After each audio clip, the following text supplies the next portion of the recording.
And I always like to start this thing right on time, just to be respectful of everyone's time. So if you want, you can start by introducing yourself. And while you introduce yourself, I will just finish sharing the live in a couple more pages that we have. Okay, perfect.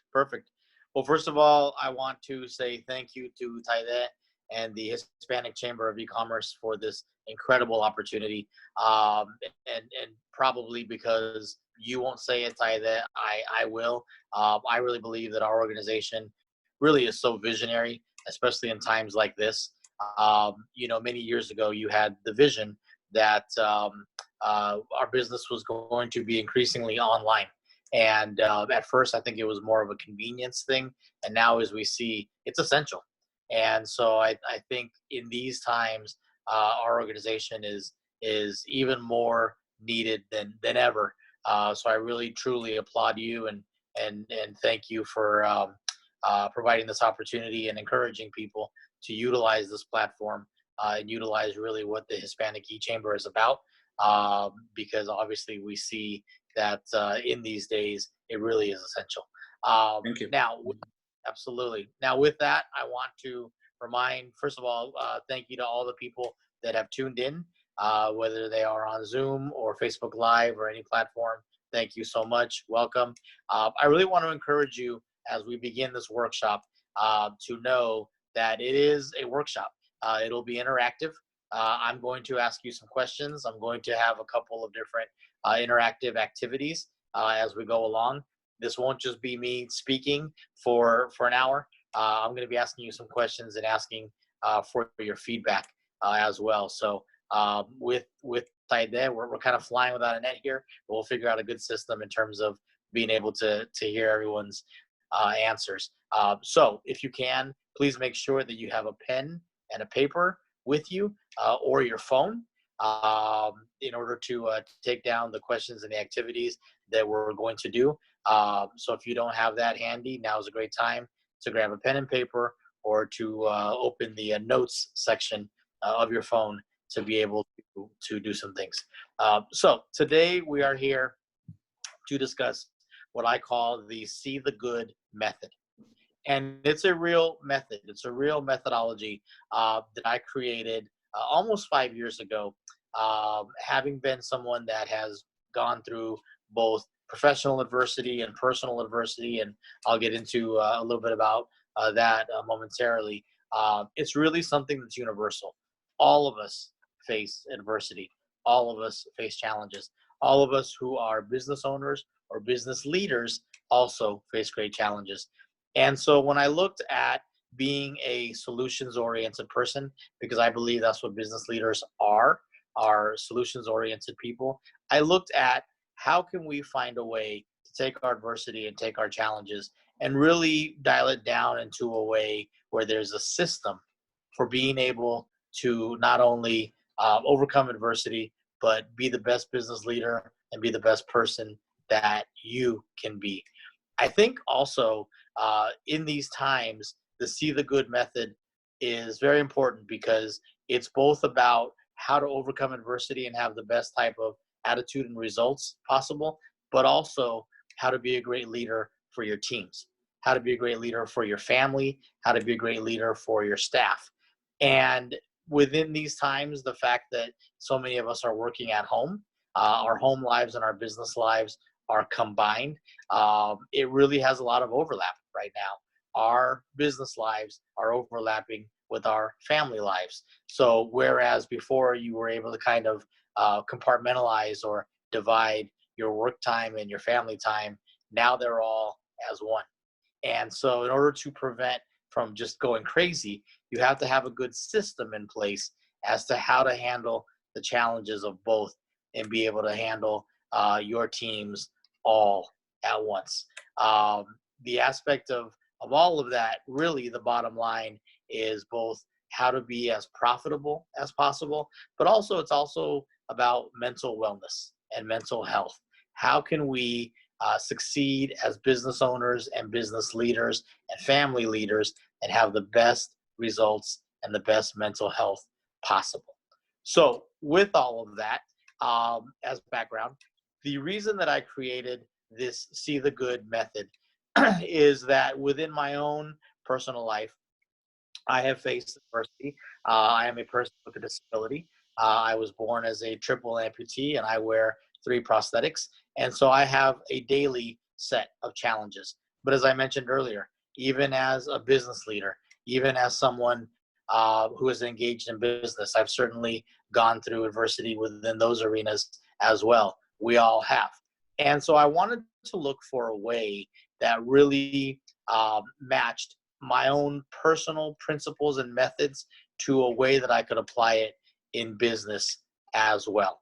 I wanted to find a way where it wasn't just a feel-good phrase. It wasn't just something that made us feel good and was just kind of a buzz phrase. I wanted to find something concrete that people could put into action whenever they faced adversity.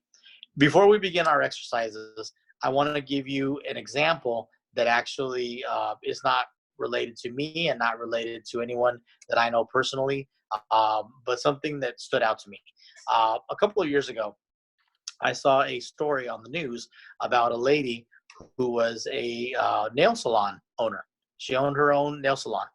And the news story talked about how one day she was at her business and she was sitting at her desk there, her workstation, and a customer came in, and as they began talking, the owner noted how she had a bag on her workstation with $1,000 in it, $1,000. And the reason that she had that much money is that weekend was going to be her son's wedding. Well, the phone rings. The business owner gets up and goes and takes a phone call. And unfortunately, the person that was sitting there as her customer that had heard that she had $1,000 just in a bag on the station steals the money. She steals the money as she leaves. Well, this story hit the news and it was all over the newscast, and it was something that was discussed pretty readily here in San Diego. There was a gentleman who saw the story and he was pretty furious about what happened to this lady. And he said, you know what? That poor lady just lost $1,000 that she was going to put towards her son's wedding. I actually have the ability to do something about it. So he goes and visits her nail salon and brings her $3,000. He brings her $3,000 and he says, ma'am, I'm sorry that this happened to you. I'm sorry that this individual stole your money. I want to remain anonymous. Please don't tell anyone about my donation. But I'd like to help you recoup that money and then some. And she thanked him and she said, I will keep your name anonymous. The only thing is I would like for people to at least know that somebody stepped forward and helped me out. So he agreed to that. Now, what's interesting to me is that within that example, at the very base meaning, we can see that even through something bad happening, some way, somehow, her $1,000 turned into $3,000. Certainly wasn't anything that she intended, wasn't anything that she attempted to do, but even in something that she certainly didn't want to endure, the stress of having that theft. But because somebody stepped forward and said, I can make this situation better, he turned her $1,000 and her loss into a $3,000 gain. So the reason that I bring that up, and this is also an aspect of See the Good, is knowing when we have the opportunity as community leaders to be the good, knowing when we can see a situation and an adverse situation and know how we can transform that into something that's positive. By the way, in addition, other people that saw this news story also gave donations, also sent money to her. She ended up taking all those donations and giving them to charity because she said, I'm fine, I'm perfectly good. Now I've got more than I need for myself and for my son. But she really wanted to thank everybody for their kindness. To me, that illustrates the example of somebody taking an adverse situation and turning it into a win, taking a loss and turning it into a win. The see the good theory or see the good method is this. I believe that in every piece of adversity in your life, in every single challenge, if you dig deep and if you look, you can find a minimum of two good things that come from it. So in other words, in every challenge that you have, in every piece of adversity that you have, you can find two good things at least that result well and result positive. Even if that positive is just that it made you a stronger person, made you a smarter business leader, made you a wiser person, even if it's just that. But in general, when you are able to change your mindset and say, okay, something bad is happening to me, if something bad has happened to my business, there's a great challenge. What is something good that can come from it? And when you turn your mindset into that, then you begin to have solutions. Then you begin to be the leader that your staff or your family, your team can really turn to. So our first activity is this. What I would like our viewers to do, number one, is to write down something bad or adverse that has happened to them in the past. In the past, you can jump in your hot tub time machine and go way back, or it can be something very recent. But think about something adverse. And again, in the name of flexibility here, whether it's something that was within your family or within your own life or something within your business. And of course, these days, there's overlap within those two. What is something bad or challenging that happened to you in the past? So go ahead and just take a couple seconds to write that down and write down an example of something bad or challenging that has happened in the past.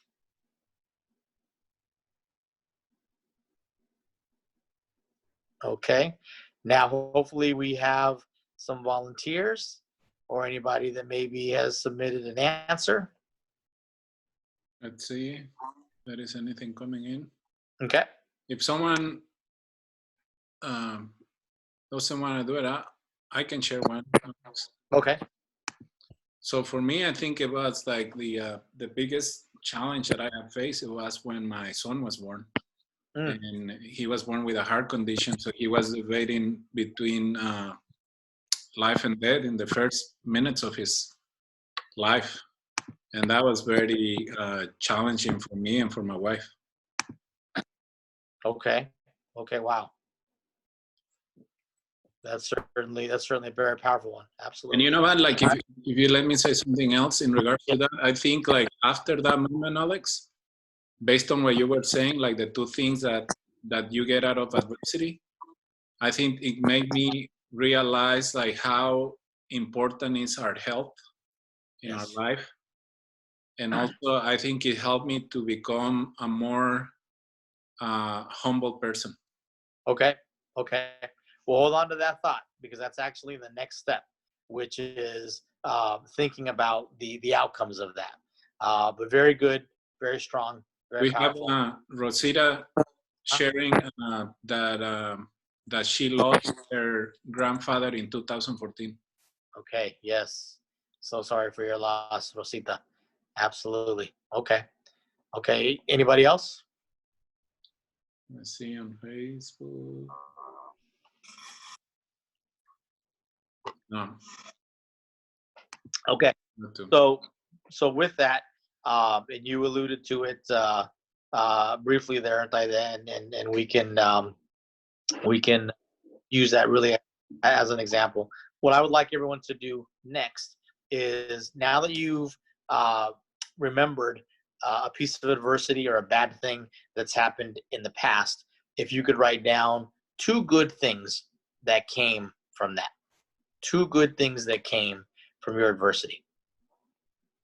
Might take a little bit of thinking, might take a little bit of thought in terms of, whenever we think about adversity, we kind of tend to want to put it out of our minds in a way. But I'm going to challenge the viewers to really go back and think about that adversity and think about, well, as hurtful as it was, as painful as it was, as challenging as it was, here are two good things that came from that.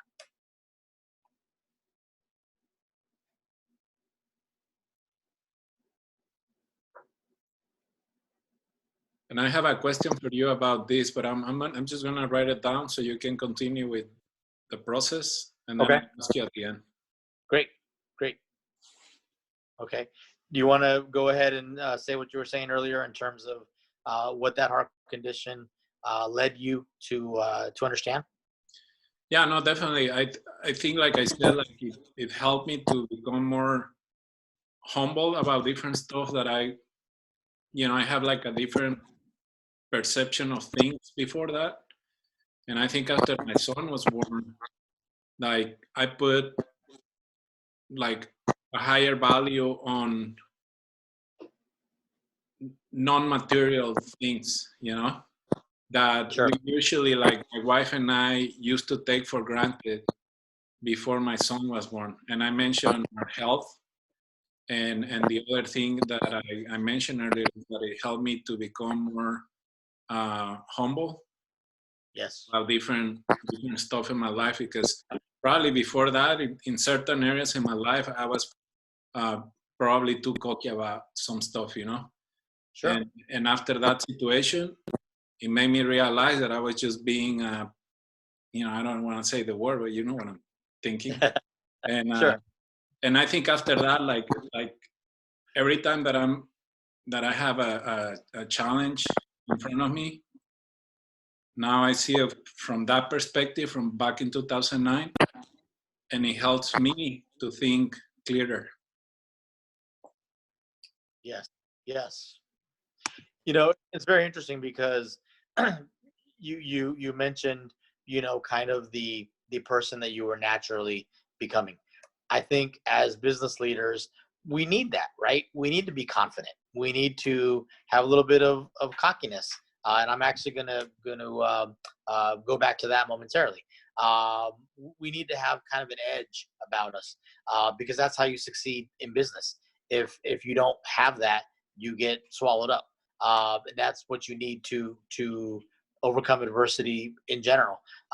You need to be strong, and you need to have a lot of self-confidence and a lot of self-belief. But you're right. A lot of times when you have that sort of attitude or you have that sort of outlook, it's very easy to overlook other things. It's very easy to overlook a lot of other potential dangers. And there's nothing greater or more powerful than having one of our children born with such a challenge to humble you really quick and to make you stop and think about, okay, what do we need to do? And what do we need to do both within our lives and our care for our child, but also within our family, and what sort of a lifestyle do we need? So it makes you take pause. Absolutely. I saw that Rosita Yeah, posted a message. yeah, you read it. Yeah, that one of her, so the challenge that she listed was that in 2014, her grandfather passed away, and she had a very, very close relationship with her grandfather. And that one of the positive outcomes that came from that was that her daughter, Chelsea, was born soon after. And I would imagine that she was able to take the lessons that her grandfather taught her, and they probably meant a whole lot more once her daughter was born. And she was probably, I would imagine, even more conscious of taking those things that he taught and putting them into effect now that she had another life to leg after. So that's a great example of being able to take, a piece of adversity or a painful loss and being able to turn it into something positive within the future. That's great. Okay, anybody else at all in terms of either a piece of adversity or No. a good outcome from it? Okay. So then our next one, and I'm going to ask you to kind of think a little bit futuristic here. First of all, what is something that is happening right now within your life or within your business that you would label as adverse? I think it's very easy to say that this entire pandemic, this entire time of quarantine is an adverse situation. I mean, all of our lives have certainly been disrupted and changed up. So that alone can be an example. But what is something else, either within that or completely separate from that, that you might say, that our viewers might say, something bad that is happening or challenging right now within our business? As everyone writes that down, I'll just share with you and with all of our viewers that that even myself, as the owner of A-MOtivational Communications, I write motivational books. I've published 6 books. I give motivational presentations across the country, and I also help others in writing their books. So I essentially have 3 divisions within my business that I've run now for 5 years. Well, the biggest challenge right now that's happening is, because of the times that we live in, all of my speaking engagements that rely on events and rely on live audiences and rely on group gatherings have either been canceled or postponed. And just like with the general direction of our country, there's a lot of uncertainty. There's a lot of uncertainty as to when things will be back to normal as it is. So that's a challenge for me, is, okay, a major cornerstone part of my business has now been destroyed. A major cornerstone part of my business has been taken away. That makes me have to change up everything: my planning, my budgeting, my vision, everything. So that's my example of something that is adverse that is occurring within my business life right now. So I'm curious about something that's going on either within your business or families that is adverse right now. And anyone on Facebook, please feel free to share. Don't think that because you're watching us on Facebook, you cannot participate. You can.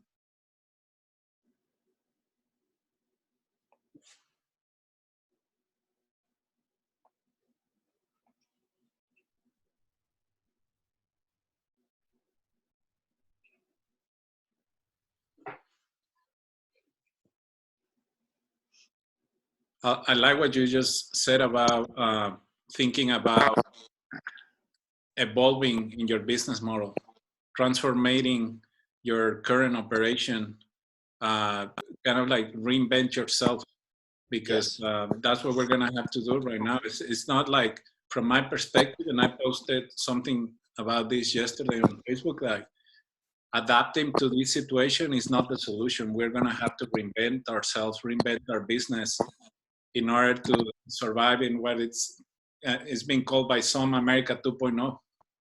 Yes, absolutely, absolutely. My good friend Beto Gurmilan, who of course is a school board president for the San Isidro school board here in San Isidro, and he's also an author and a speaker and a professor himself. He uses the phrase "adapt and adjust," and even going beyond that, how to adapt to any sort of adversity, how to adjust the daily routines or operations within that. But then, as you say, how to reinvent yourself. Now, Beto, like myself, is also a person with a disability, so he comes at it from the angle of, this is what I have to do every day in my personal life. How can I take those principles and extend it to within my business life as well? And oftentimes that takes a whole reinventing of who we are, of what our business means are, of what our business goals are, of even how we promote what our business does. The same mechanisms that we used to use before may not be in play right now. So how can I take my business and how can I change it up to what is needed right now? And even how can I communicate that to the world and then reinvent myself in such a way that keeps my business going?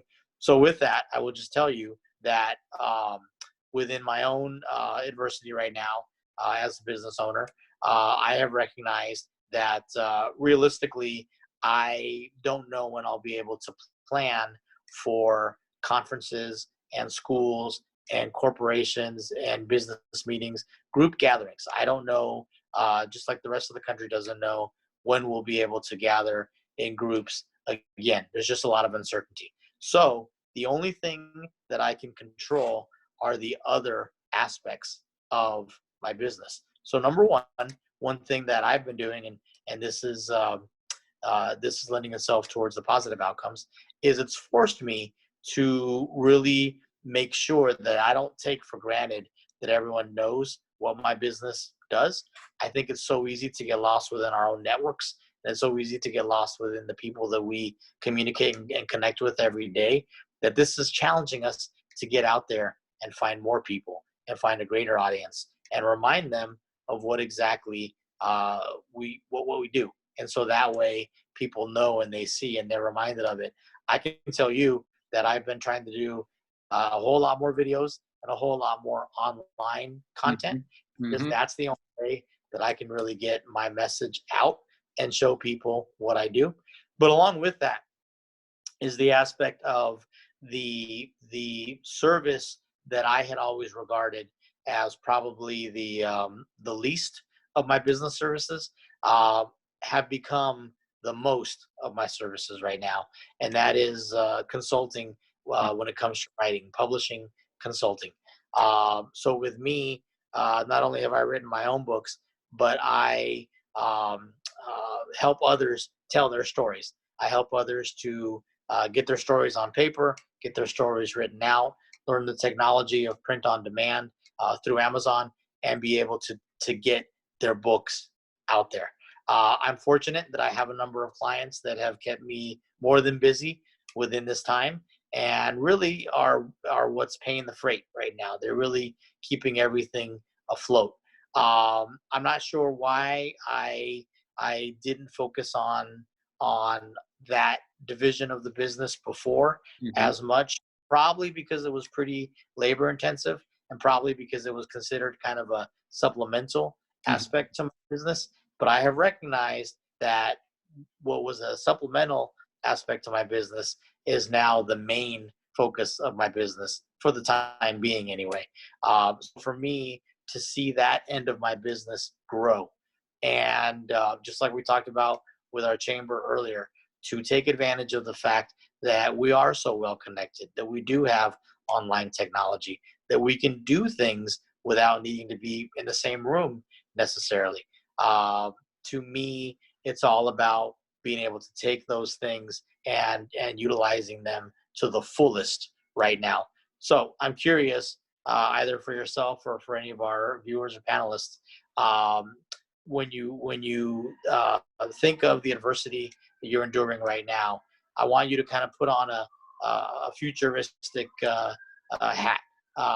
Tell me 2 good outcomes that either have already emerged or may be emerging in the future. I can tell you that the work that I'm doing with my clients right now, I'm really excited that their books will be released here within a number of months. And I can already tell that when their books are released, they'll be happy, I'll be happy. It's a thing of joy, and it'll be a great, great outcome. So that probably wouldn't have been as urgent of a thing if we weren't going through what we're going through now. So name me, if you would, 2 good outcomes that have already resulted from current adversity. Well, people work on that. Alex, we have a question from Kimberly. Great. She says she's a teacher and she's trying to figure out distance learning and also trying to teach her own child at home. So any advice for her? Sure. You know, it's funny how distance learning is one of those terms that we never knew, and now it's as much a part of our lexicon as social distancing or physical distancing. You know, all those things, and they're terms that we'll never forget after this point. So I think right now, obviously, distance learning is a challenge, and it is a challenging process. When all of this ends, whenever it does, I think it's fair to say that all of us are going to be more adept at using technology than we ever were. I know within this time, within this last month, I've used Zoom more than ever. I've really had to, this is just my own personal experience, I've really had to learn, whether it was a meeting or a seminar type setting, I really had to learn, okay, in a normal face-to-face meeting setting, you might come in with an agenda and you might expect that that dialogue will ensue. But it's different when it's over the phone, and it's different when it's video. You have to be as detailed as possible in order to keep your agenda moving forward.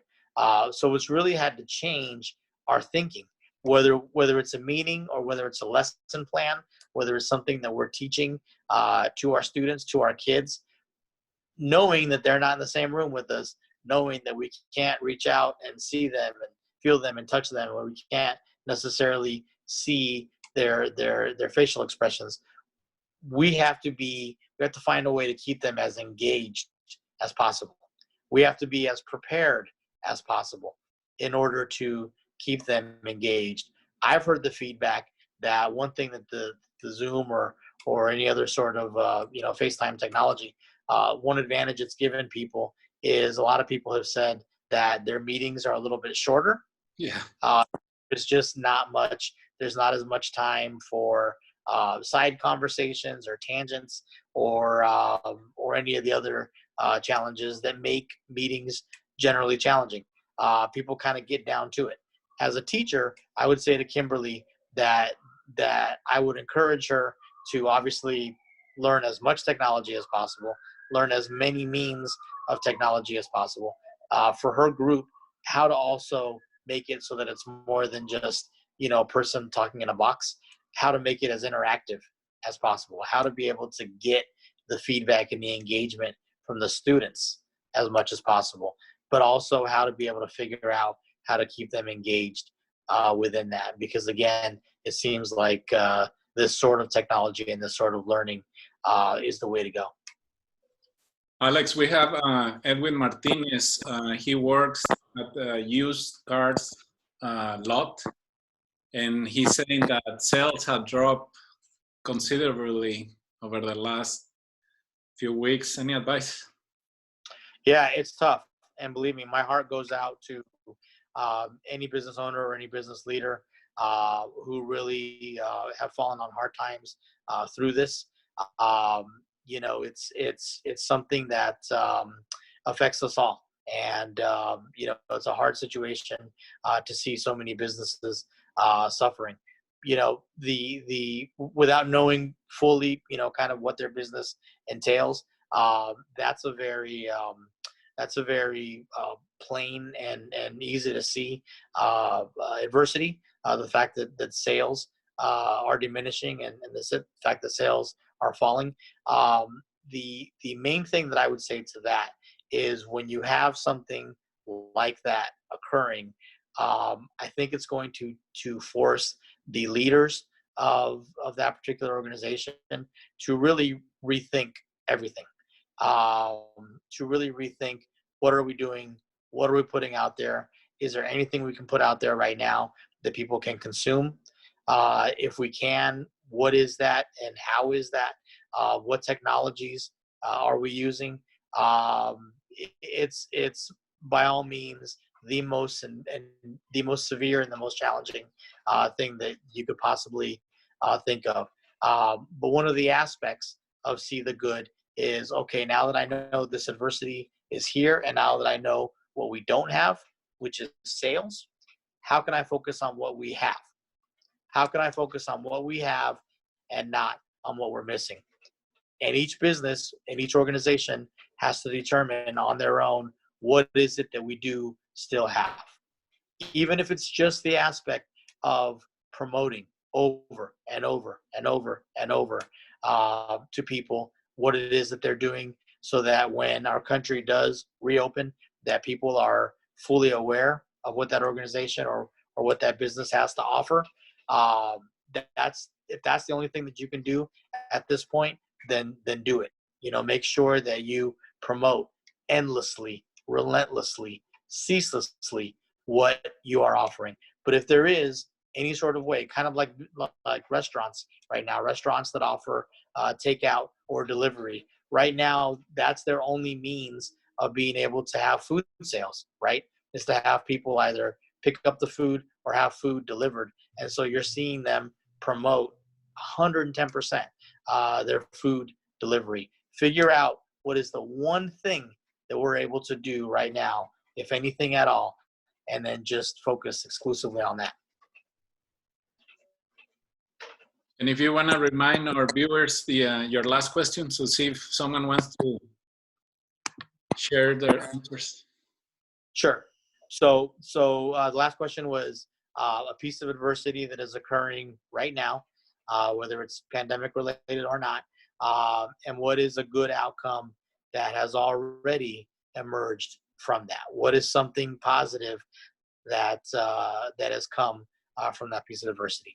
And then after that, I have just one final question. Any good outcomes that people would like to share with us?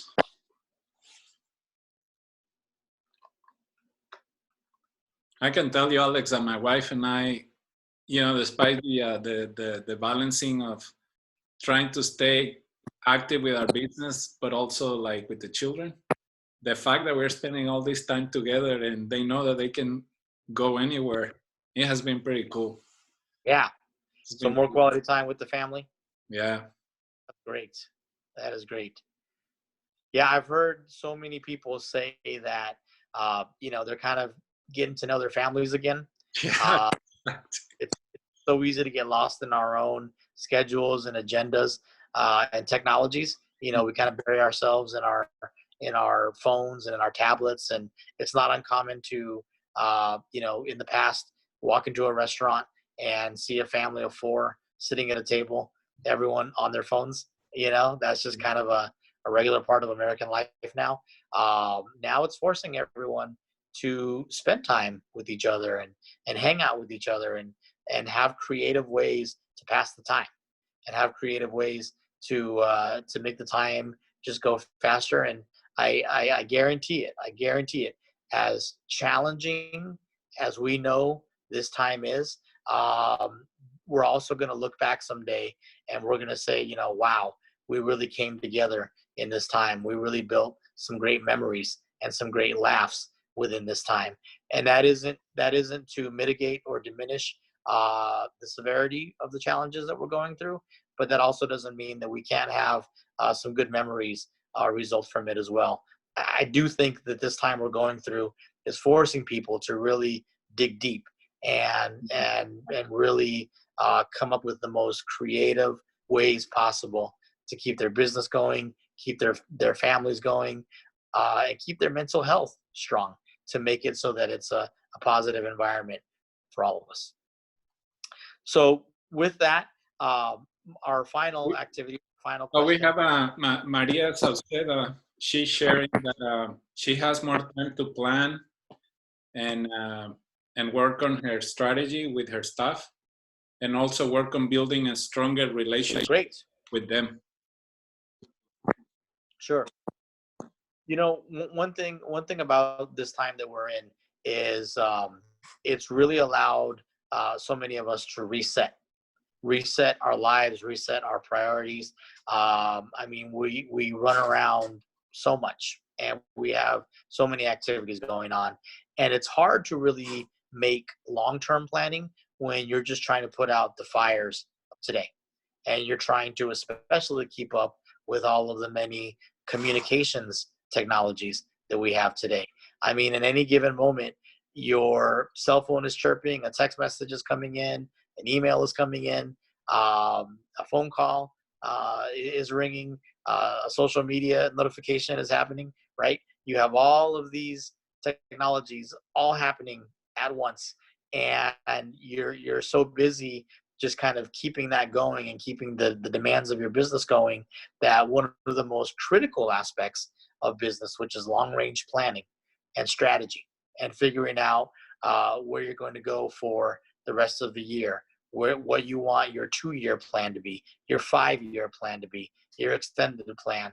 I really feel that in this time, if nothing else, we are forced to think long term. We are forced to kind of stop and really look at where we're going.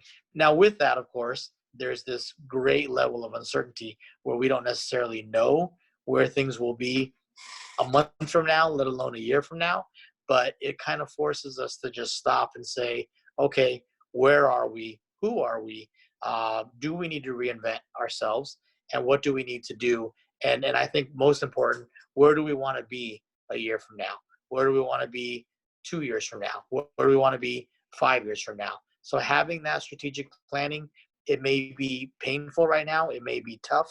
It may be uncertain, but it's absolutely the most vital part of being a business leader, being able to just stop and be able to plan out and strategize the future. Mm-hmm.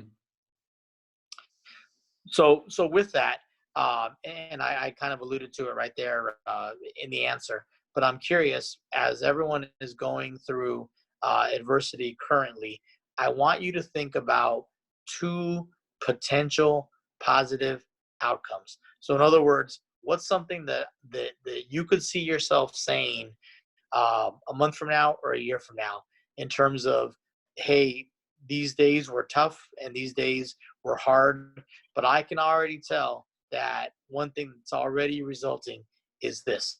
One thing that's already happening is that.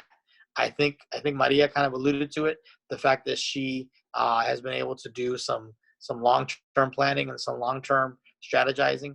I'm guessing that she'll be able a year from now to say, I'm glad that I stopped and took stock of what we're doing, because that's actually put us on a more thoughtful path for the future. So I'd like our viewers and our panelists to think about what are 2 potentially good outcomes that could result from this time.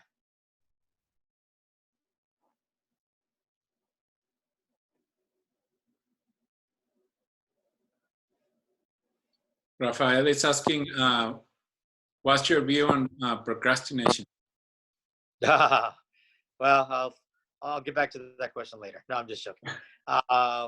View on procrastination. Actually, I'm really glad that he asked that question because one of my personal mantras is to attack the day and attack the week. For myself personally, one practice that I put into effect is I never finish one workday without planning for the next workday. And that was something that I put into effect before the pandemic. It's something I'm using during the pandemic. It's something that I know that I'll use after the pandemic. It's something that is as important in your personal life as it is in your business life. Make it a goal that as you finish up your day, and as a business owner and as a business leader, the traditional business hours really were never so traditional in current times anyway. It's not like any of us have just a 9 to 5 professional life. I mean, people are working in the mornings, they're working all day, they're working into the evening, whatever your business hours of business happen to be. I encourage people to not finish one day without planning out the next, knowing that there's always going to be changes, there's always going to be surprises, there's always going to be things that pop up, and that's fine. You can make as many adjustments as you need, but really plan out your day. One of my favorite statistics is that we are 80% more likely to accomplish the things that we write down. Studies show that whatever you write down, whether it's a to-do list or whether it's an agenda for the day, we are 80% more likely to accomplish it if it's written down. I believe that's because when you see it written down, it reminds you, it tells you to not just kind of meander through the day. It makes it impossible for you to just forget about something because it is written down, but it also forces you to attack the day.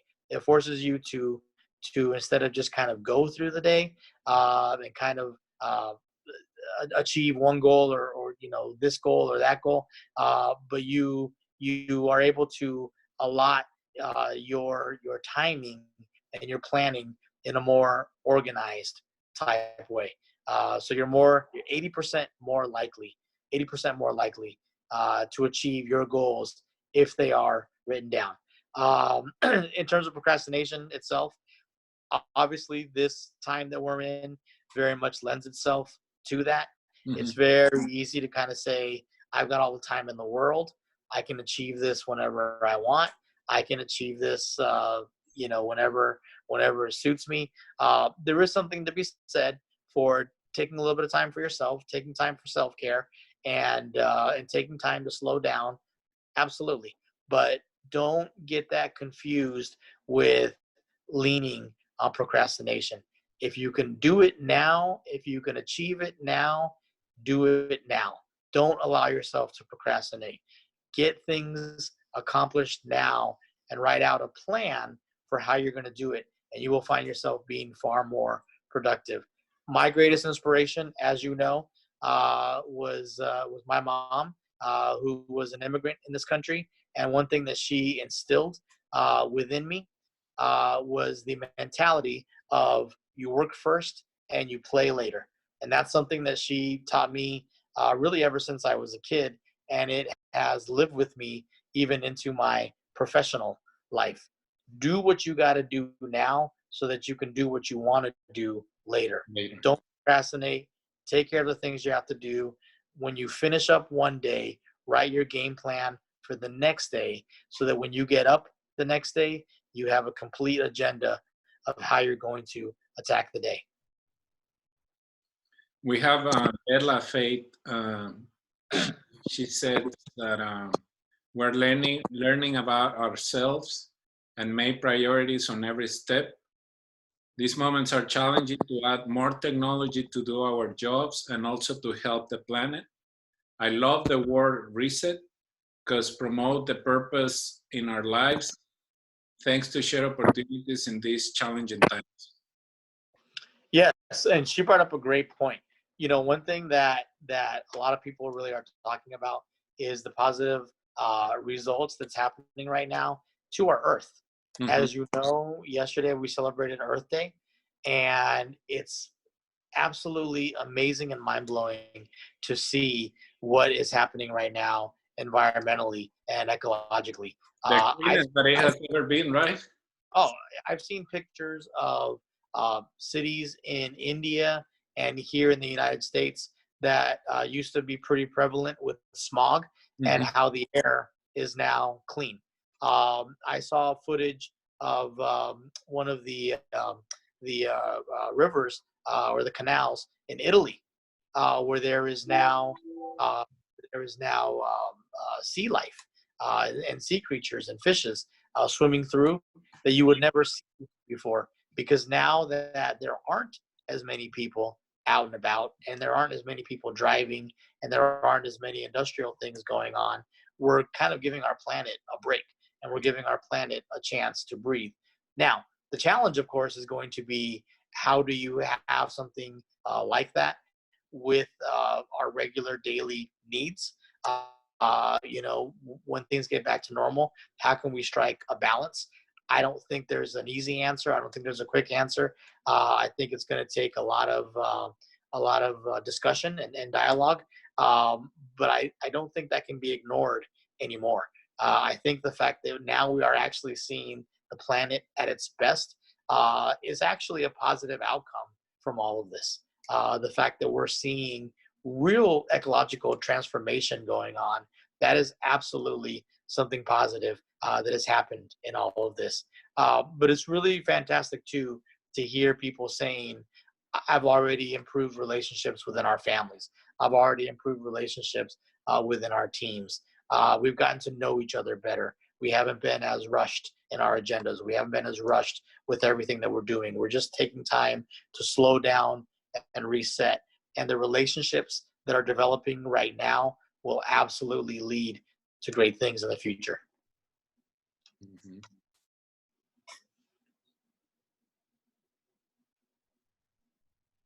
So we don't have any more comments. Okay. So with that, what I want to finish with is really kind of of an overall look at see the good. What I really want to encourage our viewers to do is when they think about adversity and when they think about challenges, I want them to think about two things. I want them to think about how can I see the good in what is going on, and how can I be the good in what is going on? Because we shouldn't regard adversity as making us into some sort of weak or powerless victim. We still have quite a bit of power within ourselves to impact change. How can I be the good? So just like the gentleman that saw the story about the nail salon lady and said, I'm in a position to be able to help this lady financially. I'm going to be the good in her adversity. We see it all over right now with our healthcare workers and our first responders, organizations like San Isidro School Board, and churches like Heart Revolution Church and so many other organizations that are handing out food to families that are in need at this time. They are really stepping in and being the good within this particular time. So how can I see the good and how can I be the good? I got to say, my favorite time each day is 8 p.m. when here in downtown San Diego, we take part in that the cheers that people are doing nationwide, where we are cheering our healthcare workers and our first responders and thanking them for everything that they're doing. People are doing that from their windows, from their doorways, or I'm sure you've seen many viral examples of people having birthday parties where there are drive-bys and people, drive their cars and they wish, a child or a family a happy birthday. To me, this is showing the best of humanity. This is showing the best that we have to show. And so it's just incredible how people are saying, this is how I can see the good and be the good within this time. But along with that, I want everyone to know this. When it comes to seeing the good in their personal adversity and also in their business life as well, it all boils down to making sure that we have the right mind frame and the right attitude. If we look at our adversity and we say that it's hopeless and it's impossible and there's nothing that we can do, then we're pretty doomed from the outset. But if we take more of the attitude of, this is what I can do, this is what I can affect, this is how I am going to adapt and adjust and reinvent myself, then you're on your way to victory. Along with that, though, is kind of a secondary meaning. When I encourage people to have a positive attitude, it's not just for the sake of having a positive attitude. I want them to think about the word attitude. I want people to have an attitude towards their adversity. We alluded to it a little bit earlier. I want them to have a little bit of edginess. I want them to have a little bit of pride and cockiness towards their challenges, as in, I'm not going to let this stop me. I'm not going to let this defeat me. I've come too far. I've achieved way too much. I've achieved hard adversity before. I'm not going to stop now. I want people to take that sort of attitude to their adversity and say, I am built for this. I am born for greatness and I am built for toughness. Yeah, this is hard right now. Yeah, this is challenging, but it's not like I haven't had challenges before. It's not like I haven't had adversity before. I can do this. I can totally do this. The other aspect of that, of course, is focusing on what you have and not on what you're missing. What is it that my business has right now? What is it that my business can still do? And if my business can do anything, how can I focus on that and move forward? Finally, I want to encourage everyone, you have to have a vision.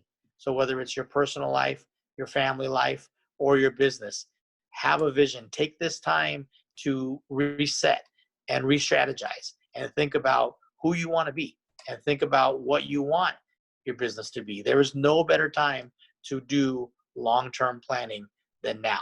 And if you have that vision, you will find ways to build towards that vision.